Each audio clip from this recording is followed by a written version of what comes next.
আইপিএলের মঞ্চে ১৬৪ রান তাড়া করতে নেমে ম্যাচ জেতা এমন কোনো কঠিন কাজ না, বিশেষ করে এই মরশুমে যেখানে প্রায় একটি ম্যাচে ৫০০-র বেশি রান হচ্ছে।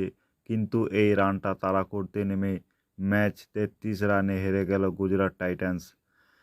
১৬০+ স্কোরবোর্ডে তুলে সেই রান ডিফেন্ড করে প্রায় ১৩ বার ম্যাচ জিতল রাহুলের দল।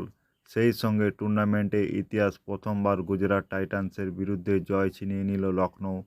৫ উইকেট নিয়ে ম্যাচের নায়ক তরুণ যশ ঠাকুর তার দুরন্ত বোলিংয়ের সুবাদে ১৬৪ রান তাড়া করতে নেমে ১৩০ রানে অল আউট হয়ে গেল শুভমন গিলের দল।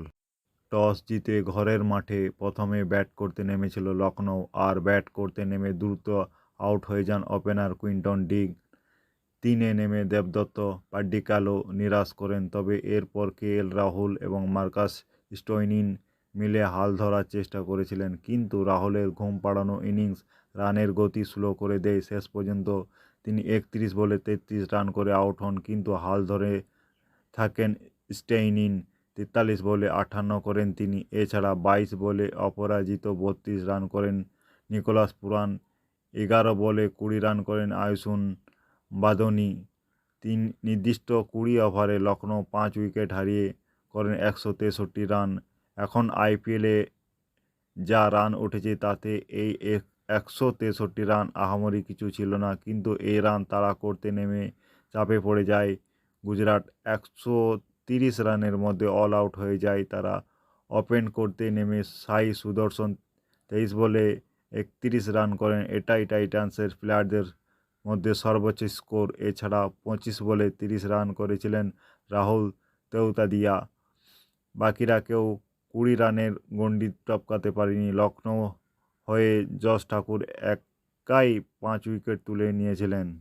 ম্যাচের পর শুভমন গিল বলেন, ব্যাট করার জন্য একটি নিঃসন্দেহে ভালো উইকেট ছিল, কিন্তু আমাদের ব্যাটিং পারফরম্যান্স খুবই হতাশাজনক। আমরা শুরুটা ভালো করেছিলাম, কিন্তু মাঝপথে উইকেট হারিয়ে তা থেকে পুনরুদ্ধার করতে পারিনি।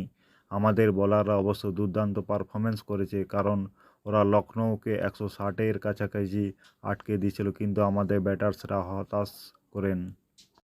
ডেভিড মিলারের না খেলা নিয়ে শুভমান বলেছেন, মিলার এমন একজন খেলোয়াড় যে মাত্র কয়েক ওভারে ম্যাচের রং বদলে দিতে পারে। আমি মনে করি এই স্কোর তাড়া করার জন্য খুবই ভালো ছিল। নিজের আউট হওয়ার প্রসঙ্গে গিল বলেছেন, আমি ভেবেছিলাম এটি পাওয়ার প্লের শেষ ওভার এবং আমি এটি পুরো সুবিধা নিতে চেয়েছিলাম। আমি সেই বলটি মিস করেছি। তো বন্ধুরা, শুভমন গিলের এই বক্তব্যের প্রসঙ্গে তোমাদের মতামত কী সেটা কমেন্ট বক্সে জানাবে, এবং ভিডিওটা ভালো লাগলে একটা লাইক করে দেবে, এবং এই ধরনের ইনফরমেটিভ ভিডিও পাওয়ার জন্য চ্যানেলটা সাবস্ক্রাইব করে রাখবে।